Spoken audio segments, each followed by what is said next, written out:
नमस्कार दोस्तों, स्वागत है आपका हमारे चैनल पर।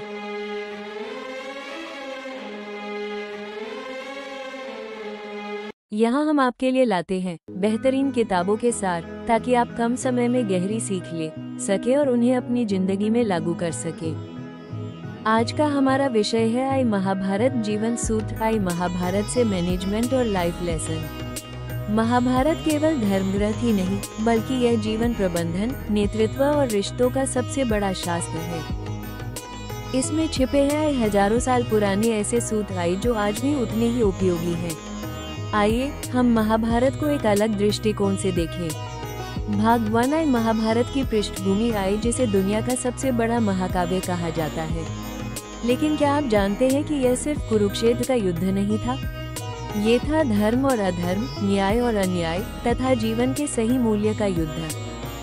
महाभारत का महत्व 18 पर्व। महाभारत के 18 पर्व अध्याय इसके कथा भाग को अलग अलग विषयों में विभाजित करते हैं, जिनमें आदि पर्व शुरुआत, सभा पर्व असेंबली हॉल, वन पर्व वनवास, विराट पर्व राजा विराट का राज्य, उद्योग पर्व युद्ध की तैयारी, भीष्म पर्व भीष्म पितामह का काल, द्रोण पर्व द्रोणाचार्य का काल, कर्ण पर्व कर्ण का काल, शल्य पर्व शल्य का काल, सौप्तिक पर्व सोते हुए योद्धाओं का वध, स्त्री पर्व युद्ध में विधवा हुई स्त्रियां, शांति पर्व शांति और राजा के कर्तव्य, अनुशासन पर्व अनुशासनिक उपदेश, अश्वमेध पर्व अश्वमेध यज्ञ, आश्रमवासिक पर्व धृतराष्ट्र का आश्रमवास, मौसल पर्व यादवों का नाश, महाप्रस्थानिक पर्व महान प्रस्थान और स्वर्गारोहण पर्व स्वर्ग की ओर गमन शामिल हैं। 1 आदि पर्व। महाभारत का पहला पर्व आदि पर्व कहलाता है। आदि का अर्थ है प्रारंभ। ये पर्व महाभारत का प्रवेश द्वार है, जिसमें महाकाव्य की पृष्ठभूमि, वंशावली, पात्रों का परिचय और आगामी घटनाओं की नींव रखी गई है। आदि पर्व लगभग 19,000 श्लोकों में विस्तृत है और इसे कई उपपर्वों में बांटा गया है। इसका महत्व इसलिए भी है क्योंकि यह पाठक या श्रोता को महाभारत की पूरी कथा से जोड़ता है और आगे आने वाले प्रसंगों का आधार तैयार करता है। 2 सभा पर्व राज्य संचालन, सभा और राजनीति की गूढ़ बातें। सभा पर्व महाभारत का दूसरा पर्व है। इसमें पांडवों द्वारा इंद्रप्रस्थ में निर्मित विशाल राजसभा का वर्णन है, जिसे मय दानव ने बनाया था। युधिष्ठिर ने इस सभा में राजसूय यज्ञ आयोजित किया, जिसमें समस्त राजा और शासक आमंत्रित हुए। इस पर्व में भीष्म, विदुर और नारद जैसे महाज्ञानी धर्म और राजनीति की गूढ़ बातें बताते हैं। युधिष्ठिर का राज्याभिषेक होता है और पांडवों का वैभव चरम पर पहुंचता है। इसी सभा में दुर्योधन पांडवों की समृद्धि देखकर ईर्ष्या से भर जाता है, जिससे आगे जुए का कुख्यात प्रसंग और महायुद्ध की भूमिका बनती है। 3 वन पर्व वनवास के समय की सीख, धैर्य और सहनशीलता। वन पर्व महाभारत का तीसरा पर्व है। द्यूत क्रीड़ा में पराजित होने के बाद पांडवों को 12 वर्ष का वनवास और 1 वर्ष का अज्ञातवास मिला। इस पर्व में पांडवों के वनवास के प्रसंग, ऋषियों और महापुरुषों से हुई शिक्षाप्रद वार्ताएं मिलती हैं। अर्जुन को स्वर्ग जाकर दिव्यास्त्र प्राप्त होते हैं। युधिष्ठिर धर्म, नीति और सहनशीलता का पाठ सीखते हैं। द्रौपदी के दुख और भीम की वीरता भी इसमें वर्णित है। ये पर्व सिखाता है कि विपरीत परिस्थितियों में धैर्य, ज्ञान और परिश्रम से ही विजय का मार्ग प्रशस्त होता है। 4 विराट पर्व विपरीत परिस्थितियों में पहचान छिपाकर जीने का कौशल। विराट पर्व महाभारत का चौथा पर्व है। 12 वर्ष का वनवास पूरा करने के बाद पांडवों को 1 वर्ष अज्ञातवास में बिताना था। वे मत्स्य देश के राजा विराट के यहाँ विभिन्न रूपों में छिपकर रहते हैं। युधिष्ठिर कंक नामक सभासद, भीम बलवंत रसोया, अर्जुन बृहन्नला नामक नर्तक, नकुल अश्वपाल और सहदेव गोधनपाल बनते हैं। द्रौपदी सैरंध्री नाम से महारानी की दासी बनती है। इसी दौरान कीचक द्वारा द्रौपदी का अपमान और भीम द्वारा उसका वध प्रसिद्ध प्रसंग है। अंत में विराट युद्ध में पांडव अपनी पहचान उजागर करते हैं। ये पर्व धैर्य, बुद्धिमत्ता और समय प्रबंधन की शिक्षा देता है।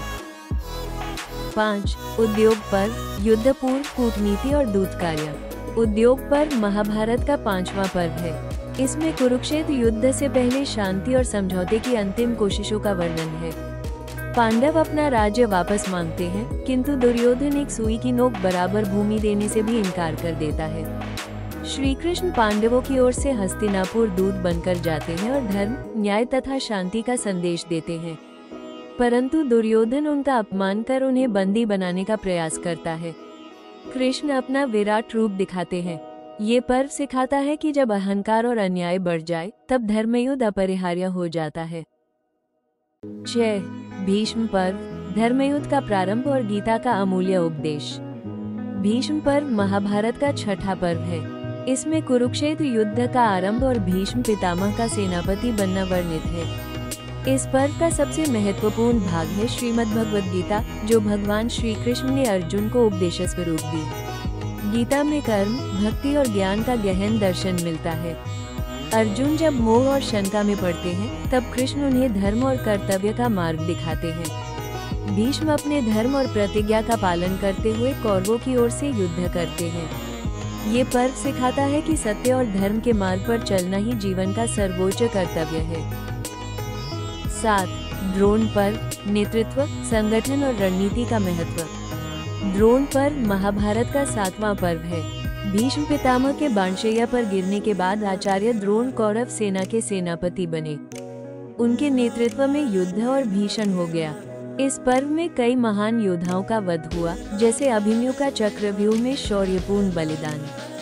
द्रोणाचार्य अजेय थे, परंतु अश्वत्थामा के नाम से जुड़े छल के कारण वे शस्त्र त्याग कर मारे गए।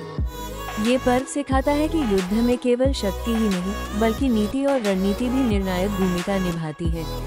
साथ ही यह मोह और आसक्ति के दुष्परिणाम भी दर्शाता है।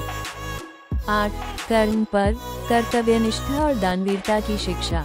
कर्ण पर्व महाभारत का 8वां पर्व है। आचार्य द्रोण के वध के बाद कर्ण कौरव सेना के सेनापति बने। ये पर्व उनके अदम्य साहस, पराक्रम और दानवीरता का परिचायक है। कर्ण और अर्जुन के बीच हुए युद्ध का वर्णन यहाँ विशेष है। कर्ण ने अर्जुन को परास्त करने का हर प्रयास किया, परंतु श्राप और दुर्भाग्य ने उसका साथ नहीं दिया। रथ का पहिया धंसने पर असहाय कर्ण का वध अर्जुन ने श्री कृष्ण के आदेश पर किया। ये पर्व सिखाता है कि महान गुणों वाला भी व्यक्ति यदि अधर्म का साथ दे तो अंततः उसका विनाश निश्चित है। 9. शल्य पर्व, युद्ध में सलाहकार की भूमिका। शल्य पर्व महाभारत का 9वां पर्व है। कर्ण के वध के बाद मद्र देश के राजा शल्य कौरव सेना के अंतिम सेनापति बने। शल्य मूलतः पांडवों के पक्षधर थे, परंतु छल से दुर्योधन ने उन्हें अपनी ओर कर लिया। युद्धभूमि में शल्य ने भीषण पराक्रम दिखाया, किंतु युधिष्ठिर ने उन्हें परास्त कर मार डाला। इस पर्व का मुख्य संदेश है कि गलत पक्ष का साथ देने पर पराक्रम भी व्यर्थ हो जाता है। साथ ही ये दर्शाता है कि अंतिम समय में भी धर्म और संयम रखने वाला ही सच्ची विजय प्राप्त करता है। 11. स्त्री पर्व, युद्ध के बाद का शोक और करुणा का संदेश। स्त्री पर्व महाभारत का 11वां पर्व है। इसमें युद्ध के बाद की करुणा और विलाप का वर्णन है। कौरव पांडव युद्ध में असंख्य वीर मारे गए, जिनकी स्त्रियां शोक से व्याकुल हो उठी। धृतराष्ट्र, गांधारी, कुंती और अन्य राजमाताओं के विलाप से पूरा वातावरण दुखमय हो गया। गांधारी ने श्री कृष्ण को युद्ध का कारण मानते हुए उन्हें शाप दिया कि यदुवंश भी नष्ट होगा। ये पर्व हमें बताता है कि युद्ध में चाहे कोई भी पक्ष जीते, असली हार समाज और परिवार की होती है। निर्दोष स्त्रियां और बच्चे सबसे अधिक पीड़ा सहते हैं। 12.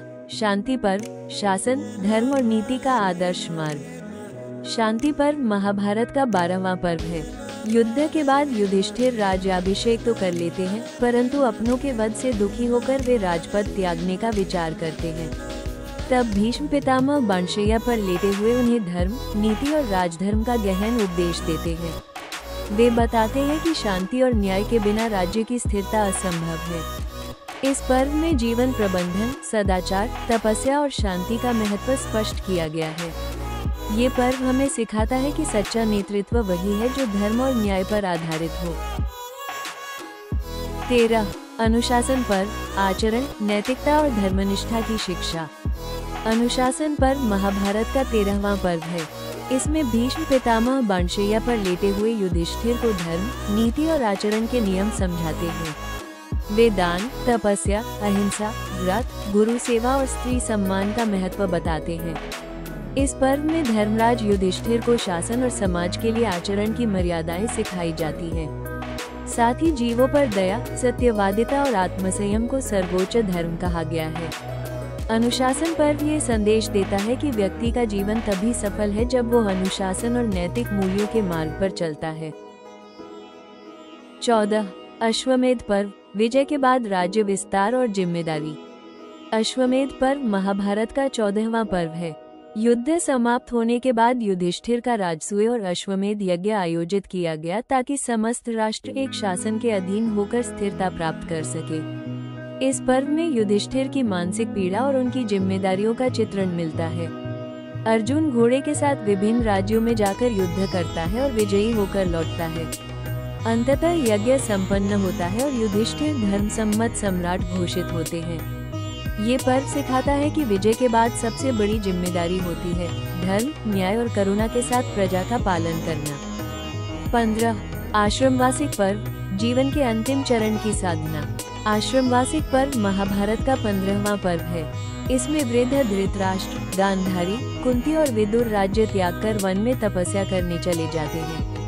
युधिष्ठिर समय समय पर उनसे मिलने जाते हैं और आशीर्वाद प्राप्त करते हैं। विदुर कठोर तपस्या के बाद देह त्याग करते हैं। अंततः वन में आग लगने से धृतराष्ट्र, गांधारी और कुंती की मृत्यु होती है। ये पर्व जीवन के अंतिम चरण, वैराग्य, तपस्या और त्याग का संदेश देता है। ये हमें सिखाता है कि सांसारिक वैभव क्षणिक है और अंत में आत्मिक शांति ही जीवन का सबसे बड़ा लक्ष्य है। 16. मौसल पर्व, वंश का अंत, अहंकार और वैराग्य का संदेश। मौसल पर्व महाभारत का 16वां पर्व है। इसमें यदुवंश के विनाश का वर्णन है। गांधारी के शाप और श्री कृष्ण की लीला के अनुसार यादवों में आपसी कलह उत्पन्न होती है। एक मदिरा सभा में आपसी विवाद बढ़कर भयंकर युद्ध में बदल जाता है, जहां लोहे की मूठों, मौसलों से एक दूसरे का संहार करते हुए पूरा यदुवंश नष्ट हो जाता है। बलराम समुद्र में जाकर देह त्यागते हैं और अंततः श्री कृष्ण भी बाण लगने से देह त्याग करते हैं। ये पर्व बताता है कि अहंकार, कलह और शाप किसी भी महान वंश के विनाश का कारण बन सकते हैं। 17. महाप्रस्थानिक पर्व, जीवन से मृत्यु की ओर यात्रा। महाप्रस्थानिक पर्व महाभारत का 17वां पर्व है। इसमें पांडव अपने राज्य और वैभव का त्याग कर हिमालय की ओर अंतिम यात्रा पर निकलते हैं। युधिष्ठिर, भीम, अर्जुन, नकुल, सहदेव और द्रौपदी धर्ममार्ग पर चलते हुए एक एक कर मार्ग में गिरते जाते हैं। द्रौपदी और भाई क्रमशः अपने अपने दोषों के कारण गिरते हैं, परंतु युधिष्ठिर अडिग रहते हैं। अंत में केवल वे और एक कुत्ता, धर्मराज का रूप, स्वर्गारोहण की यात्रा पर आगे बढ़ते हैं। ये पर्व सिखाता है कि अंततः मनुष्य को सब कुछ छोड़कर धर्म, सत्य और आत्मा की शांति की ओर बढ़ना पड़ता है। 18. स्वर्गारोहण पर्व, सत्य, धर्म और आत्मा की अंतिम विजय, धर्म, राजनीति, कूटनीति और जीवन दर्शन का संगम। स्वर्गारोहण पर्व महाभारत का 18वां और अंतिम पर्व है। हिमालय की अंतिम यात्रा के बाद युधिष्ठिर ही जीवित स्वर्ग पहुंचते हैं। उनके साथ जो कुत्ता चलता था वो वास्तव में धर्मराज यम का रूप होता है। स्वर्ग में युधिष्ठिर पहले अपने शत्रुओं को सुख में देखते हैं और पांडवों को कष्ट में, जिससे वे विचलित हो जाते हैं।